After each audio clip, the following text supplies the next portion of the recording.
Kebijakan pemberlakuan pembatasan kegiatan masyarakat level 4 akan berakhir 2 Agustus 2021. Masyarakat masih menanti keputusan kelanjutan atau penghentian PPKM level 4. Berdasarkan data, tren kasus positif COVID-19 di Indonesia masih berada di atas angka 30.000 kasus. Angka positif tertinggi sepekan terakhir berada di angka 47.791 kasus pada tanggal 28 Juli. Sementara, data kematian di Indonesia masih berada di atas 1.500 kasus. Kematian tertinggi pada 31 Juli dengan 2.069 jiwa. Perhimpunan Ahli Epidemiologi Indonesia memiliki kritikan sekaligus masukan kepada pemerintah dan Satgas COVID-19 tentang beberapa aspek dalam upaya pengendalian COVID-19. Selain menegaskan bahwa yang paling mendasar adalah membuat aturan atau kebijakan yang jelas. Jangan menyalahkan masyarakat yang tidak disiplin sebagai penyebab masih melonjaknya kasus positif COVID-19. Sementara, pemerintah Provinsi DKI Jakarta mengklaim kondisi penyebaran virus corona di ibu kota mulai melandai. Hal ini tak lepas dari kebijakan pemberlakuan pembatasan kegiatan masyarakat atau PPKM level 4. PPKM level 4 yang diberlakukan pemerintah sejak 26 Juli akan berakhir 2 Agustus 2021. Apakah diperpanjang atau ditiadakan setelah dilakukan evaluasi? Tim Liputan, Berita 1. Ya pemirsa, pemberlakuan pembatasan kegiatan masyarakat atau PPKM level 4 akan berakhir hari ini. Pemerintah belum memutuskan menghentikan atau memperpanjang regulasi penanganan pandemi ini. Setelah diperpanjang pada 26 Juli lalu, angka penambahan kasus COVID-19 dan jumlah kematian perharinya masih tinggi. Apakah PPKM level 4 dihentikan atau berlanjut? Untuk membahasnya sudah terhubung melalui telekonferensi Kepala Bidang Komunikasi Publik Satgas COVID-19, Heri Trianto, dan Kepala Bidang Pengembangan Profesi Perhimpunan Ahli Epidemiologi Indonesia, Mas Dalina Pane. Baik, terima kasih sudah bergabung bersama kami Pak Heri dan juga Bu Lina. Apa kabar Pak Heri, Bu Lina? Salam sehat, Bu Lina, apa kabar? Baik, ya, alhamdulillah Pak Heri, Andra. Ya, Pak Heri, hari ini merupakan hari terakhir untuk PPKM level 4 dan keputusan untuk diperpanjang atau tidaknya ini kan mengacu pada 7 hari data 7 hari ke belakang begitu. Nah, sebenarnya apa sih parameter dari pemerintah untuk apakah memperpanjang atau nanti misalnya menghentikan atau bahkan menurunkan levelnya? Apa parameternya, Pak Heri? Ya, seperti disampaikan oleh beberapa kali oleh Menko Marinvest maupun Menko Perekonomian ya, yang sebagai koordinator PPKM di Jawa Bali maupun di luar Jawa Bali. Jadi pemerintah ini mengambil standar dari WHO untuk menentukan sebuah daerah itu berada di level 1, 2, 3, dan 4. Masing-masing level itu ada prasyaratnya ya, ada indikator-indikatornya, ada 4, mungkin ada 8 indikator utama yang dihitung, di mana semua indikator itu harus menunjukkan level yang diinginkan gitu. Jadi misalnya dari semua indikator itu jika ada satu dalam level 4, maka kemudian mengikuti semuanya di PPKM level 4. Sejauh ini pemerintah sudah melakukan evaluasi yang cukup mendalam sepanjang akhir pekan kemarin ya, di hari Sabtu dan Minggu, untuk melihat situasi terkini bagaimana keadaan di Jawa Bali maupun di luar Jawa Bali. Ada 21 provinsi di luar Jawa Bali yang juga menerapkan PPKM level 4 ini. Sementara ada 7 provinsi di Jawa Bali yang menerapkan PPKM level 4 juga. Nah, kita lihat Mas Andra, kalau perkembangan dalam 1 minggu terakhir sebenarnya kurva penularan itu mulai melandai. Ini tentu saja menunjukkan bahwa pembatasan kegiatan masyarakat yang dilakukan saat ini itu cukup bisa menekan laju penularan. Terbukti dari kasus aktif juga perlahan juga turun. Kemudian di DKI juga sangat signifikan penurunannya, ada 70% dari saat posisi puncak. Cuman memang di luar Jawa Bali kenaikan kasusnya masih cukup tinggi. Tapi di DKI dan di Jawa Bali yang lain itu penurunannya pun juga dari angka yang masih dalam angka yang cukup tinggi ya. Misalnya DKI penularan harian kemarin mencapai 7 2.700. Sementara di Jawa Barat, Jawa Tengah misalnya di atas 4.000. Jadi sebenarnya itu masih cukup tinggi. Tetapi pemerintah sudah menyampaikan rekomendasi tentang pelaksanaan PPKM ini kepada Presiden. Tadi seperti disampaikan oleh Menteri Kesehatan akan disampaikan secara langsung oleh Presiden atau Presiden menugaskan Menko untuk mengumumkan kepada publik. Ya. Demikian, Mas. Ya, Pak Heri, selain tadi angka kasus yang masih tinggi walaupun sudah melandai tapi masih tinggi, apalagi kira-kira indikatornya dan capaiannya sampai dengan menjelang selesainya PPKM darurat ini? Karena kita tahu seperti BOR, kemudian juga angka kematian yang masih tinggi. BOR memang di Wisma Atlet sudah turun, tapi bagaimana dengan daerah-daerah lain yang ada di Jawa Bali?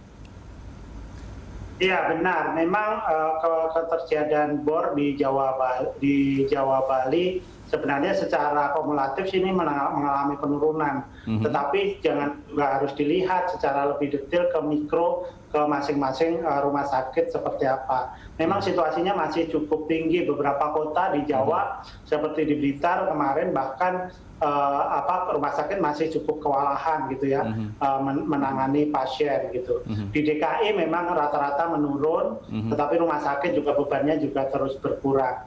Yang perlu kita lihat juga di garis bawah sekarang adalah kasus kematian yang masih cukup tinggi, di atas 1.000 ya. 1.600 masih 1.400. Saya rasa ini sangat tinggi dan kita mencatat kasus kematian harian tertinggi mungkin dalam seminggu atau 2 minggu terakhir ini. Ini yang harus menjadi perhatian. Kenapa ini terjadi? Karena memang kasus aktifnya juga masih cukup tinggi ya, 530-an ribu kasus aktif, di mana sebagian besar mereka melakukan isolasi mandiri. Ini yang harus benar-benar kita jaga agar pasien-pasien yang menjalani isolasi mandiri ini juga terawasi sehingga mereka tidak harus ke rumah sakit dalam kondisi parah. Nah ini bisa jadi menjadi salah satu faktor ketika Wisma Atlet BOR-nya turun, bisa jadi banyak masyarakat yang melakukan isolasi mandiri begitu di rumah sehingga mungkin kurang terdata oleh pemerintah.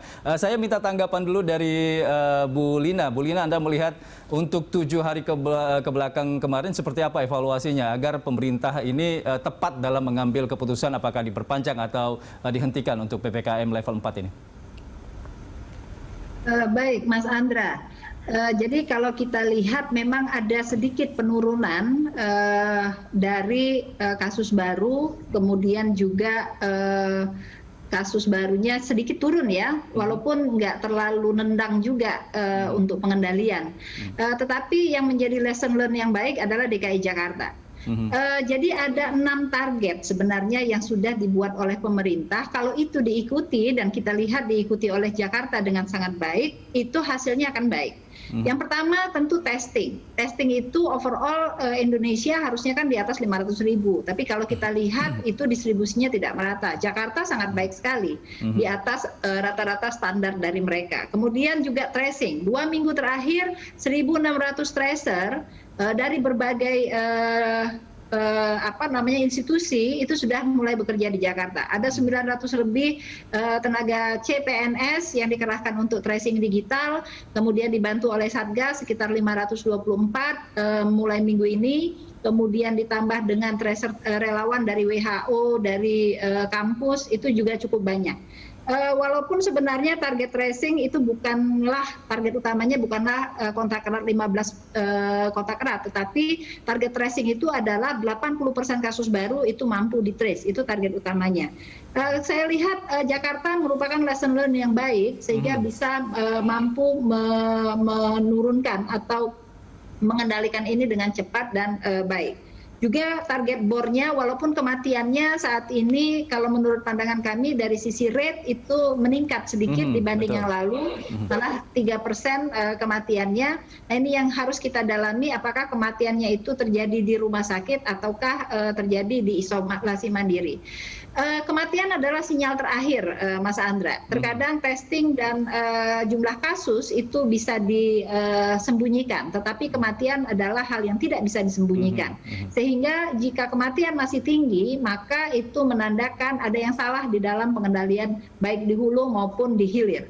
Apakah kasus tersebut kemudian ditemukan terlambat ataukah manajemen klinisnya yang harus kita evaluasi untuk bisa menurunkan angka kematian. Tapi overall ada sedikit penurunan kasus, tetapi kematian kita masih PR besar. Artinya secara umum ini belum terkendali sebenarnya di Jawa Bali. Tetapi apakah PPKM akan diteruskan selama target-target yang diberikan kepada pemerintah itu tidak bisa dipenuhi, maka pembatasan apapun tidak akan berlaku efektif untuk pengendalian. 6 target itu saja yang harus dipenuhi. Testing yang adekuat, tracing yang baik, kemudian penambahan kasus positif yang kurang dari 10.000 itu sampai hari ini belum bisa dijangkau. Kemudian target vaksinasi yang 1 juta per hari itu juga selama beberapa hari terakhir ini dalam 1 bulan kami hitung hanya 9 hari yang di atas 1 juta dan 1 hari di atas 2,4. Jadi PR-nya masih panjang, masih banyak sekali untuk bisa mencapai target-target tersebut. Oke, baik. Nanti saya akan tanyakan juga ke Pak Heri mengenai target-target ini, tapi kita break dulu Pak Heri dan juga Bu Lina. Pemirsa, kami akan segera kembali usai jeda.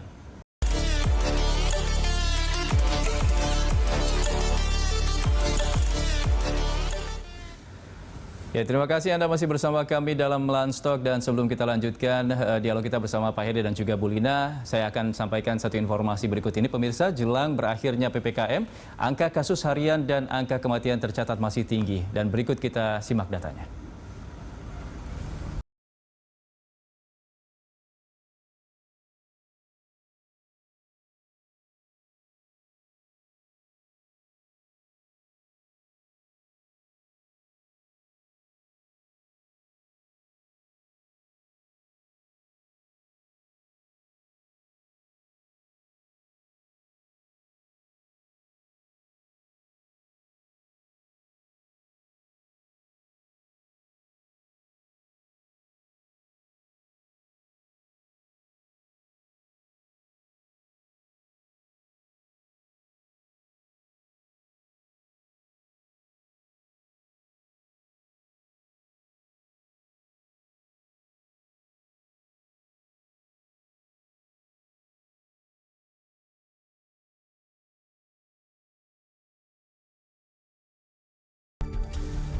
Ya, baik Pak Heri dan juga Bu Lina, barusan kita melihat data-data angka positivity rate dan juga angka kematian. Nah, kalau kita lihat memang dari tanggal 3 Juli ketika PPKM darurat ini dimulai, angka positivity rate-nya ini, kasusnya ini ada 27.000, tapi sempat peak-nya itu hampir 50.000. Dan sekarang kondisinya 1 Agustus kemarin itu di angka 30.000, artinya lebih tinggi daripada ketika PPKM darurat ini dimulai. Nah, sementara untuk angka kematiannya ini juga masih lebih tinggi dibanding pada tanggal 3 Juli lalu, sekarang masih di atas 1000-an. Ini kalau dari pemerintah sendiri, apa sih yang harus dibenahi, Pak Heri? Ya, dibenahi tentu saja tadi juga diceritakan oleh Bu Lina ya, bagaimana di sektor hulu maupun di tata kelola di rumah sakit ini sama-sama penting, tetapi saya rasa kita juga harus meningkatkan bagaimana membenahi di sektor hulu ini agar lebih baik masyarakat untuk bersama-sama turut mencegah penularan daripada mengandalkan penambahan fasilitas kesehatan misalnya yang terus ditambah, karena berapapun fasilitas itu ditambah tentu saja tidak akan bisa menampung jika penularan terus terjadi. Jadi seperti apa yang dikatakan tadi bahwa DKI adalah contoh yang baik ya untuk pembelajaran. Sebenarnya kita ini punya beberapa role model selain DKI, misalnya ketika Kudus waktu itu melonjak, kemudian apa yang akan dilakukan di sana, masyarakat secara kolektif ya bersama-sama, kemudian pemerintah berkolaborasi dengan pemangku kepentingan lain dalam melakukan penanggulangan, itu ternyata bisa berjalan cukup efektif. Di Kudus dulu juga pernah dilakukan semacam lockdown gitu ya dalam seminggu ketika kasus meningkat, dan akhirnya sekarang kasusnya sangat terbatas ya, 230-an dari dulu sempat mencapai 2.500. Ini contoh-contoh ini penting untuk diikuti oleh daerah. Karena daerah-daerah ini memang belum seragam ya, bahkan di Jawa Bali dalam menjalankan PPKM ini. Effortnya juga berbeda-beda, tetapi saya rasa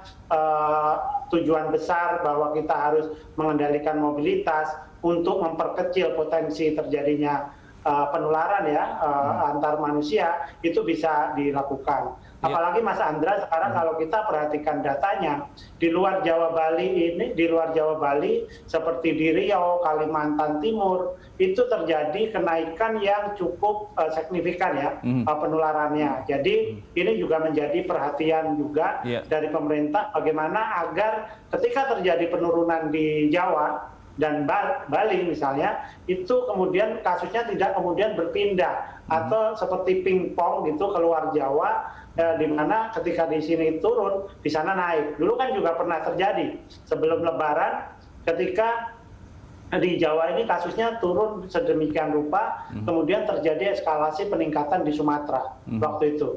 Dan kita harus benar-benar berhati-hati agar itu tidak terjadi lagi gitu. Kita harus segera memastikan PPKM level 4 ini berjalan secara konsisten dan konsekuen kira-kira seperti itu, dan masyarakat juga terlibat untuk bersabar terlebih dahulu, berkorban terlebih dahulu sampai kemudian kasus melandai, dan mungkin kalau kasusnya melandai positivity rate juga bisa dikendalikan, kita punya opsi untuk melakukan pelonggaran kegiatan masyarakatnya. Iya, Pak Heri, tadi Anda menekankan untuk sektor hulunya yang harus dibenahi. Bisa lebih spesifik lagi sebenarnya apa sih yang terjadi di sektor hulu ini sehingga harus dibenahi begitu? Apakah memang kepatuhan dari masyarakat yang masih sangat minim atau ada faktor lain?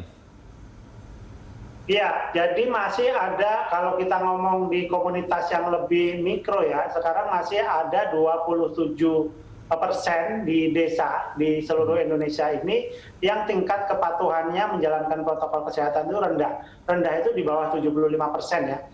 Kepatuhan memakai masker, menjaga jarak, kemudian mencuci tangan. Itu yang terjadi. Nah, ketika kita di tingkat desa itu bisa pastikan bahwa kepatuhan mereka bisa ditingkatkan, maka kemudian kita bisa berharap bahwa penularan ini bisa ditekan ya, dikurangi gitu. Ketika PPKM mikro itu mulai dijalankan pada bulan Februari, sebenarnya filosofi besarnya adalah bagaimana mengendalikan kasus ini di komunitas atau di level masyarakat yang paling rendah. Itu sangat penting karena kalau itu bisa kita lakukan secara serempak, maka kita tidak perlu kasus itu melonjak ke tingkat kecamatan, kabupaten, provinsi, dan kemudian ke seluruh Indonesia. Itu yang harus kita perhatikan sekarang. Dan tentu saja yang satu lagi yang tadi dikatakan Bu Lina juga, bahwa tracing ini dan testing itu bisa dilakukan kepada 80%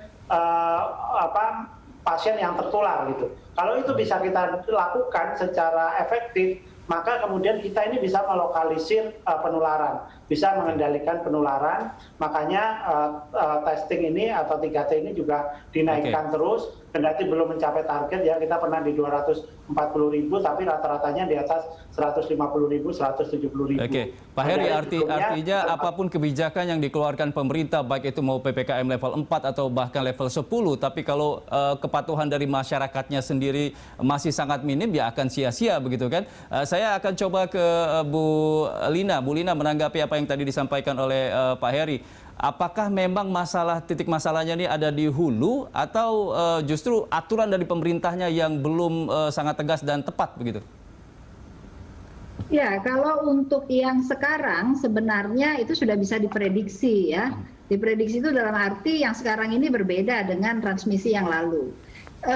Variasi Delta itu cukup meluas di Indonesia sehingga menyebabkan daerah-daerah luar Jawa kalau kita lihat itu juga mendominasi, peningkatan kasusnya itu meningkat cukup banyak pada daerah-daerah yang memiliki varian Delta. Apakah PPKM tidak berlaku dari Februari sampai sekarang? PPKM tetap berlaku dari Februari sampai sekarang. Tetapi permasalahannya apakah itu cukup adekuat untuk bisa menahan laju penularan? Itu yang jadi persoalan. Kalau bicara tentang perilaku itu sebenarnya perilaku itu adalah sesuatu yang wajib ya. Mau ada pandemi atau tidak ada pandemi, perilakunya harus seperti itu. Nah, sekarang bagaimana mengukur perilakunya? Kalau perilaku itu diukur dengan foto-foto, dengan laporan-laporan, tentu itu menjadi sulit. Dan perilaku sendiri sebenarnya di dalam indikator pengendalian tidak ada sebenarnya perilaku itu. Jadi ukuran untuk perilaku itu tidak ada di dalam ukuran atau parameter pengendalian. Kami masih tetap berorientasi pada indikator-indikator di dalam pengendalian, seperti misalnya testing yang adekuat, kemudian tracing yang baik, kemudian juga containment itu isolasi dan karantina yang baik sebagai upaya untuk memutus rantai penularan. Itu yang di hulu. Artinya basic dari pengendalian itu yang harus kita kembali kepada basic. Basic control itu adalah 3T ditambah dengan 3M sebagai bagian dari pengendalian, tetapi itu tidak bisa diukur. 3M itu sungguh-sungguh saya katakan tidak bisa diukur. Tetapi 3T itu bisa diukur. Nah, jadi ini yang harus kita pahami bagaimana cara mengukur 3T, bagaimana kemudian 3M terus harus terus ditingkatkan. Terkait dengan kontrol tadi, apakah menurut Anda kontrol dari pemerintah sudah cukup baik untuk mengawasi masyarakat, baik itu yang isoman atau juga yang beraktivitas di pemukiman? Ya, itu yang jadi PR kita. Cukup banyak isolasi mandiri atau kematian di isolasi mandiri. Kalau saja ada pengawasan, karena program tracing itu termasuk di dalamnya adalah memantau mereka yang diisolasi dan dikarantina. Kalau saja tracing itu berjalan, maka mestinya tidak ada kasus yang kemudian meninggal di isolasi mandiri. Nah, ini yang menjadi PR kita adalah pengawasan di hulu ya. Jadi petugas-petugas tracer harusnya bisa memantau perburukan maupun meninggal di isolasi mandiri ya. Oke, baik. Saya ke Pak Heri. Pak Heri, dengan kondisi yang ada saat ini, kira-kira hari ini apakah pemerintah akan tetap melanjutkan PPKM level 4 atau diturunkan atau bahkan tidak ada lagi PPKM? Ya, sebaiknya memang ditunggu saja karena memang tadi memang satu akan diumumkan, gitu ya. Menteri Kesehatan juga sudah menyampaikan. Tetapi yang perlu dilihat sekarang ini sebenarnya pemberlakuannya itu di level 4 dan level 3, Mas Andra. Jadi level 4 dan 3 ini berlaku. Level 4 itu sebenarnya pembatasannya juga masih sangat signifikan ya, sangat tinggi, tetapi memang lebih rendah dibandingkan level 4 di mana perkantoran misalnya 100% tidak boleh beroperasi gitu. Di level 3 perkantoran masih boleh beroperasi dengan maksimal kapasitas 25%. Ini contohnya. Nah, ini yang akan kita tunggu, tetapi rasanya jika melihat berbagai macam target tadi masih sementara penularan juga masih cukup tinggi ya. PPKM darurat itu penularan diincar di bawah 10.000 per hari, sekarang masih 30.000. Kemudian yang kita tidak duga adalah kasus kematian yang cukup tinggi, sehingga kita perlu memilah lagi persoalan atau memetakan persoalan secara lebih detail. Jadi sebaiknya nanti ditunggu saja dan pasti ada keputusannya dari pemerintah. Baik, kita akan masih punya satu segmen lagi untuk dialog, tapi sebelumnya kita break dulu Pak Heri dan juga Bu Lina. Pemirsa, kami akan segera kembali usai jeda. Ya, Anda bersama kami di Dialog Landstalk dan kita lanjutkan dialog kita bersama Bu Lina dan juga Pak Heri. Bu Lina, dengan target-target yang belum dikatakan bisa tercapai sampai dengan hari ini untuk pelaksanaan PPKM level 4 ini, kira-kira rekomendasi dari epidemiolog seperti apa kepada pemerintah? Apakah dilanjutkan level 4 atau diturunkan atau seperti apa menurut Anda? PPKM mikro itu cukup efektif asalkan dia sesuai dengan metodologi epidemiologi. Jadi mengunci atau lock yang utama itu adalah rumah. Kalaupun rumah tidak bisa dikunci, maka yang dikunci adalah wilayah kecil, yaitu RT atau RW. Tetapi menguncinya benar-benar mengunci, bukan kemudian dibatasi saja. Artinya masih ada jam malam, rumah-rumah yang memang harus... Bu Lina, mohon maaf, dikunci ini maksudnya di lockdown, begitu? Ya, ya, ya. Kalau istilah orang di luar itu di lockdown. Jadi yang paling gampang itu memang mengunci rumah sebenarnya. Mengawasi orang-orang untuk tidak keluar masuk itu jauh lebih mudah dibandingkan mengunci wilayah. Nah, yang jadi persoalan dalam PPKM darurat ini kita kunci wilayah, tapi orang masih tetap bisa bisa pergi ke sana kemari. Kalau mau mengunci wilayah yang wilayah kecil itu benar-benar dikunci. Kita mengusulkan sebenarnya waktu itu dalam PPKM Mikro itu konsep itu datang dari sub bidang tracing, di mana kita meminta agar ketika mengunci itu jika dalam satu wilayah setengah rumah itu memiliki kasus konfirmasi atau kontak erat ataupun suspek, maka satu RT itu dikunci, nggak boleh orang keluar masuk, bukan kemudian jam malam yang diberlakukan, karena kita tidak bisa bernegosiasi dengan virus untuk dia menular di malam hari saja. Tetapi kebutuhan mereka yang sedang dilakukan lockdown itu dipenuhi oleh pemerintah. Kebutuhannya tidak banyak menurut saya. Apa itu? Pangan, makan, minum, ditambah obat-obatan untuk mendukung mereka agar daya tahan tubuhnya menjadi lebih baik. Itu jauh lebih hemat. Pemerintah jauh lebih menghemat dibandingkan kemudian memberikan BLT kepada banyak sekali mereka yang terdampak dengan COVID, walaupun itu tidak targeted, tapi itu kemudian menurut pandangan kami seperti menggarami lautan. Nggak selesai-selesai, sementara transmisinya terus berjalan. Ya, ini rekomendasi yang cukup berat karena kita tahu bahwa pemerintah agak sedikit dalam tanda kutip kurang nyaman dengan istilah lockdown atau dikunci begitu. Nah, mungkin nggak nih untuk ke depan setelah PPKM level 4 ini pemerintah benar-benar akan mengikuti rekomendasi dari epidemiolog. Saya ke Pak Heri, seperti apa kira-kira? Mungkin nggak akan lebih dinaikkan levelnya begitu? Ya, saya rasa begini Mas Andra, masukan-masukan yang berbasis ilmu pengetahuan dari para epidemiolog itu sudah banyak didengar juga oleh pemerintah dan kemudian dilaksanakan. Bahkan yang sangat vokal sekalipun itu sebenarnya tidak ada banyak perbedaan gitu ya tentang metodologi bagaimana menanggulangi COVID-19 ini. Nah, pada level lockdown tadi yang dilakukan, yang dimaksud Bu Lina adalah mikro lockdown yang dilakukan, dan tidak ada SOP-nya dalam Inmendagri terkait dengan PPKM Mikro ya. PPKM Mikro di mana itu tetap juga berjalan juga sampai saat ini, terus pada saat yang sama di tingkat kota, kabupaten itu juga ada pembatasan kegiatan masyarakat. Itu kalau kita bisa lakukan secara paralel, saya rasa akan lebih efektif.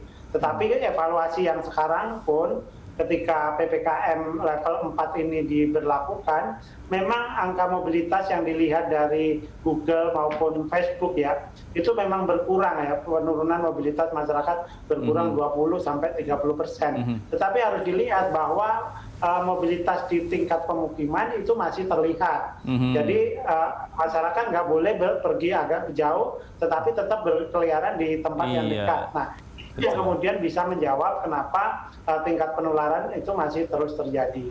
Tetapi kalau kemudian itu konsekuen dilaksanakan berbarengan dengan PPKM Mikro tadi, dan juga kemudian melokalisir atau melakukan lockdown terhadap RT atau RW yang dengan 5 rumah gitu ya, SOP-nya itu akan berjalan, maka ini akan semakin baik dan kita akan bisa melihat hasilnya, kasus kita akan terus landai.